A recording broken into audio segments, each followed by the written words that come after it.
Hello, Aquarius, Sun, Moon, Rising, and Venus signs. Kamusta kayo? Sana po'y nasa mabuti kayong kalagayan. Welcome back po sa Star Tarot. Kung bago kayo rito, welcome din kayo. Thank you sa inyong support. I truly appreciate it. God bless you all. Aquarius, maunang mensahe ninyo, Five of Pentacles energy. Aquarius, ang iba siguro sa inyo dito, baka merong problema pagdating sa pera. Maaring meron kayong mga pangangailangan ngayon sa pera and maybe hindi ninyo natutugunan agad-agad, no? Because maybe may financial constraints. Baka meron kayong financial difficulty, no? Or struggle sa ngayon. But wag kayong mag-alala, no? Kasi this is Five of Pentacles and Five resonates with change. So definitely there is a breakthrough, no, na maaring dumating sa inyo sa ngayon, Aquarius. Huwag kayong mawala ng pag-asa. Keep your hope and faith alive, you know, at God is listening, God is watching you. God knows kung ano ang kailangan ninyo. Kaya if it is really for your highest good, if it's really for your best interest, kung ano man ang pagkakagastusan ninyo ng pera sa ngayon, huwag kayong mag-alala because help will be coming your way, no? Meron at meron dadating na tulong sa inyo. Meron at meron dadating para mag-provide sa iyo na kung ano ang inyong kailangan. So, always hope for the best possible outcome. Okay? Dasalan tayo lagi. Even though may ganong mga sitwasyon, may mga problema or obstacles na nararanasan kayo, always don't fail to pray. Don't fail to pray and don't fail to thank God, no? Para sa mga pangyayaring yan. Because kahit nandoon tayo sa medyo difficult na situation, there is still a blessing, no? It's still a blessing kasi lahat ng sitwasyon sa buhay natin, maganda man or hindi, favorable man sa atin o hindi, there is always a silver lining to it. Okay, lagi at laging merong magandang idudulot yan sa buhay natin. Okay? Kaya umasa lang tayo sa kung ano mabuti, ano maaring mangyari, okay? Because when we are projecting positivity, no, for sure, yun din na ma-attract ninyo. You are going to attract positive energy then. We have Four of Cups, ayan, so maaring meron talaga magbibigay sa inyo ng tulong sa ngayon, Aquarius. Yun na napipick up ko dito. There are some help coming your way talaga at yan ay marireceive ninyo kung ano man ang kailangan ninyong assistance sa ngayon. Okay? What else? We have the full energy at maaring yung tulong na yan, ano, yan ang magbibigay ng pagkakataon sa inyo para makapagsimula kayo ng bago. Maaring yung tulong na yan, financial, no? Kung ito, yon. So, kung financial help ang kailangan ninyo, maaring may bibigay sa inyo na kung sino man, meron dadating na tulong sa inyo pang kaperahan na siguro that is more than enough para doon sa kung anong kailangan ninyo at baka may remaining amount of money pa na pwede na ninyong magsimula or ipagsimula ng, let's say for example, side hustle, 'di ba? Makakapagsimula kayo ng maliit na negosyo or maliit na pagkakakitaan or pwedeng i-invest ninyo, 'di ba? Yung ganon. So, you're also going to start something new dito sa buhay ninyo, no? At maaring ano yan, negosyo, maaring ang iba siguro sa inyo magsisimula ng bagong relationship, bagong friendship, or kahit ano pa man, ano, depende sa inyong sitwasyon, but definitely the energy of fresh start and a new beginning is in your horizon, okay?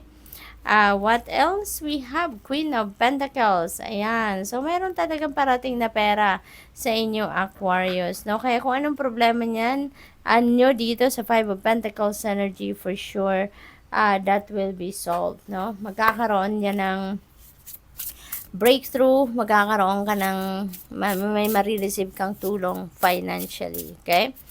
Sa Queen of Pentacles naman, maaring merong offer, maaring merong mga lucrative offer na maaring dumating sa inyo dito related sa trabaho, negosyo, karera, maaring may opportunity dito for you to invest or baka meron talagang perang dumating, no? Baka merong financial blessings talaga na dadating dito sa inyo. We have purification. You may need to purify your life and purify yourself then at the same time. Sa ngayon, maraming distractions, no? Ang meron kayo sa ngayon. At hindi yan nakakatulong sa inyong sitwasyon, Aquarius. Kaya you may need to declutter your life, declutter yourself. Sa ngayon, nang sa gayon, maging positibo, no? Maging positibo na mga pangyayari or experiences na ma-attract ninyo towards you. Okay? So, what else? We have letting go. Ayan na nga. Speaking of decluttering, pumasok si letting go energy. So, ibig sabihin nito, talagang may kailangan kayong i-release sa buhay ninyo. Okay? So, let go muna kung ano man yung mga bagay na hindi na dapat nandiyan sa buhay ninyo. Or even tao. 'Di ba? Mga naging parte ng buhay ninyo sa ngayon na alam ninyong negativity na lang ang hatid niyan sa'yo, negative vibes ang hatid niyan sa'yo, you might as well let them go and make a room for something new to come in. Okay? What else? We have purity, tapos purification. So, related lang sila, no, sa isa't isa. It feels like this is the purity of your heart that is being displayed dito, Aquarius. Since we also have the Queen of Pentacles energy, so parang ang napipick up ko dito for you, parang siguro ang iba sa inyo is a very compassionate person. Maaring very maalaga ka, very nurturing ka, very loving ka, at sa puso mo, you're very pure, no? You're very pure. Lagi lang siguro tinitignan mo kung ano ang mabuti, kung ano mabuting gawin, kung ano yung makakabuti, hindi lang para sa iyo, kundi ang para din sa iba, no? You really have that purity of heart and tsaka yung purity of your intentions, no? Maaring ganun ang ganap ng iba sa inyo dito, Aquarius. Pag may, ang nanay, di ba? Ang nanay talagang laging pure ang puso niyan. Kasi hindi, siyempre, walang nanay na nag-iisip ng masama, 'di ba, para sa kanilang mga anak. What else? Looking deeper, Aquarius, maybe meron kayong yung parang you're going to shine your light sa ngayon, kumbaga, you have that purity of your heart, you have that love in your heart, at yan ang mga bagay-bagay na i-display ninyo sa ngayon. Those are your qualities then, yung pagka-compassionate ninyo, pagka-loving and considerate ninyo, yan ang ilalabas din ninyo sa ngayon. You're going to, tawag dito, unleash, kumbaga, the best of you na hindi pa ninyo na ilalabas or hindi pa ninyo na i-share sa iba. What else? We have making a difference. Yan ang inyong mission sa buhay sa ngayon, Aquarius, no? Sabi dito, my inner light shines far and wide. Ayan na nga, parang yun din na na-mention ko kanina dito sa looking deeper, na you are going to shine your light, diba? Kasi maaring yun talaga ang inyong mission sa ngayon, no? You're very compassionate, you're very loving, you're very nurturing, kaya yan ang ipapakita ninyo, yan ang i-express ninyo, because maybe yan din ang mission ninyo sa buhay sa ngayon, to make a difference in the lives of many, no? Yung pagpapakita mo ng concern mo sa ibang tao, yung pag-inspire mo sa mga tao, yung pagtulong mo sa mga tao in any way, that makes a big difference in the lives of the people that you are helping, 'di ba?